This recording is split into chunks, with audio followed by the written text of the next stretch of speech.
cómo se reproduce, digámoslo así, la pobreza después de quedar en embarazo. El manifiesto es que por sí mismo el embarazo no podría catalogarse como generador de pobreza o causa de una pobreza, sino que es un fenómeno que al tener unas condiciones de cierto tipo, pues lo transforma, lo vuelve en una cosa como la que estamos viendo ahorita, o sea, una cosa como que, uy, qué miedo, entonces por eso le ponen a los niños robots, esos niños robots que se orinan y lloran y toda la cosa, como para que el muchacho se asuste. Que efectivamente la maternidad per se no debería significar necesariamente un asunto de pobreza para la mamá. Insisto, ojo con la mirada donde queda el papá, qué le representa a ese papá, asuma o no asuma la responsabilidad. Él se empobrece más, queda igual, no, eso también sería un factor importante a tener en cuenta, porque pasa que igual, la chica queda en embarazo, su familia se empobrece más, se queda igual, no sé, pero el papá tampoco es que salga, tenga otra vida muy distinta, independientemente de si asume o no asume su responsabilidad. O sea, no queda inmune en alguno de los dos casos. No, o sea, habría que mirar ahí qué sucede. Si no es más entornos que ya tienen unas características particulares donde se reproducen ciertos hechos. Yo no sabría decir si el embarazo es causa de pobreza, consecuencia de pobreza. Yo no me atrevería ni siquiera a plantearlo, digamos, de una manera tan radical en uno u otro sitio. Yo no sé, yo creo que la reflexión podría estar más en términos, como les decía ahorita, esas oportunidades, esas condiciones estructurales de la sociedad que hace que este fenómeno del embarazo se termine siendo un asunto problemático de salud pública para todos. Y las familias entonces empiezan a hacer una valoración con relación al costo-beneficio, por ejemplo, de la educación. Entonces, pues, y si es mujer peor, ¿no? O sea, si es mujer dice, pero ¿para qué sigue de casa? ¿Va a tener hijos? Entonces, ¿para qué estudiar? O sea, ¿para qué la va a mandar a estudiar? Eso, por ejemplo, en poblaciones rurales que están asentadas en Medellín, eso es, pues, las mujeres para la casa, pues, ¿para qué más? Y con los hombres también, no tanto, pero también está esa idea, pues, ¿para qué voy a ponerme a estudiar tantos años de estudios y no tengo ya ni siquiera certeza de que eso me vincule a la producción y que yo pueda desde ahí construir la vida? Entonces, hay una relación de costo y beneficio que ahí uno como que lo pondera y culturalmente decide, bueno, eso no tiene, inclusive por elección, ¿cierto? O sea, por elección dice, no siga estudiando, tengo un hijo y toda la cosa, pues vea, mire la edad que tiene, todavía no tiene hijos, todavía es una cultura cultural muy fuerte, muy arraigada con el tema de lo patriarcal, el machismo, etcétera, etcétera, en las dos, pues en el hombre y en la mujer, ¿cierto? Que hace, digamos, que sea más difícil que todas las estrategias de información y de conocimiento sobre el tema de la planificación y el control de la natalidad operen, ¿cierto? O sea, en una población en situación de desplazamiento también está todavía esa cultura, en algunos casos, pues cuando es paisa, la cultura paisa, familias extensas, entonces aquí tratan de reproducir eso, un poco tratando de implantar después de ese desarraigo aquí en este otro territorio, esa forma de vida. Ahora, también en la costa hay unas particularidades en términos de formación de la familia. Bueno, digamos que exactamente hay una estructura cultural que trata de ponerse acá, ¿cierto? Entonces uno tendría que mirar ese barrio en donde usted lo van a hacer o la población con la que van a hacer culturalmente de cómo se constituye, eso les da unas características. Niños y niñas sea un asunto cultural y eso efectivamente, ese asunto cultural reproduce el círculo de la pobreza, pues de alguna manera, o sea, perpetúa el círculo de la pobreza. Pues, o sea, ahí hay muchos factores, entonces, lo cultural, lo familiar, lo social, lo educativo, lo social, en términos de lo que Fernando plantea, los derechos que no se le cumplen.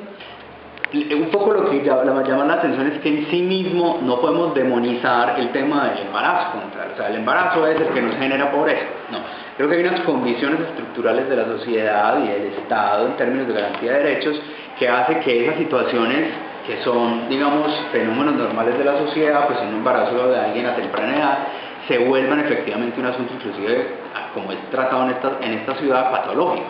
Hay varias dimensiones. Una, yo creo que la cultural y pesa mucho, más de lo que nos imaginamos, nos carga. Lo que decía en términos de ese proyecto de vida, de la vida querida, muchos jóvenes no se imaginan otra vida.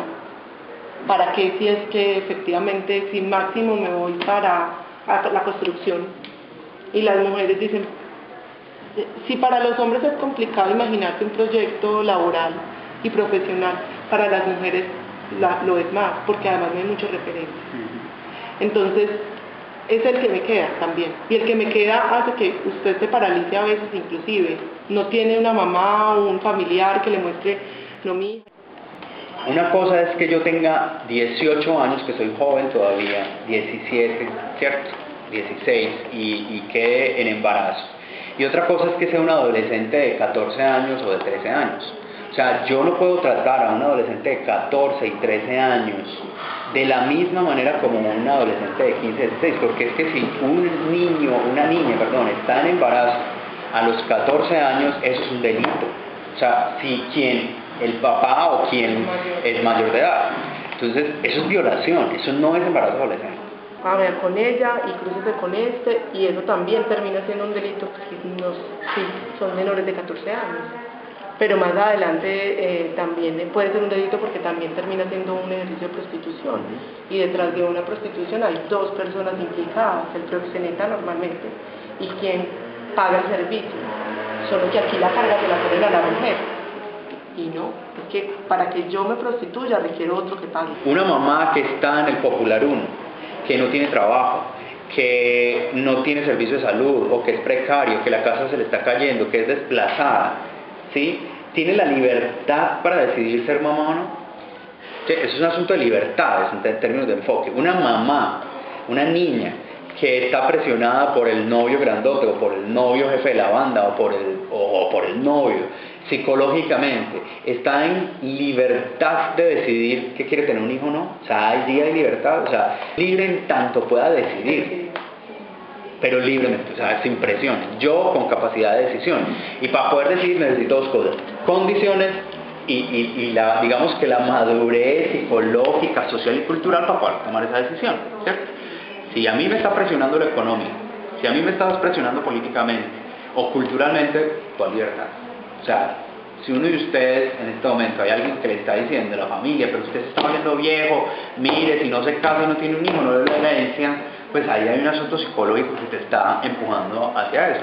O lo mismo ahorita, pues el botín de guerra que hemos dicho, pues que son las mujeres, la virginidad de las niñas en la Comuna 1. El IPC sacó un artículo con el tema de cómo los grupos armados se compran la virginidad de las niñas en la institución. No, más complejas aún de trabajar. Las relaciones sexuales por consumo, en donde realmente vos no decidís, decide tu necesidad, entre comillas, que es por el celular, por el blue jean, también se está generando, o sea, y eso en últimas también es un delito, porque ella está consintiendo, sí, en teoría sí, pero por unas lógicas asociadas a eso, y muy chiquitas, inclusive donde usted dice, ella no sabe muy bien qué es lo que está haciendo, porque además pasa por esa otra dimensión social y cultural de la relación que hemos construido las mujeres con el cuerpo, que nos han enseñado, pues, esa relación que en algunas mujeres es de desconocimiento, en otras es solo la belleza, pues, o no solo, pero que también genera y atraviesa otro tipo de conductas ahí asociadas, pero ¿quiénes aprovechan de eso?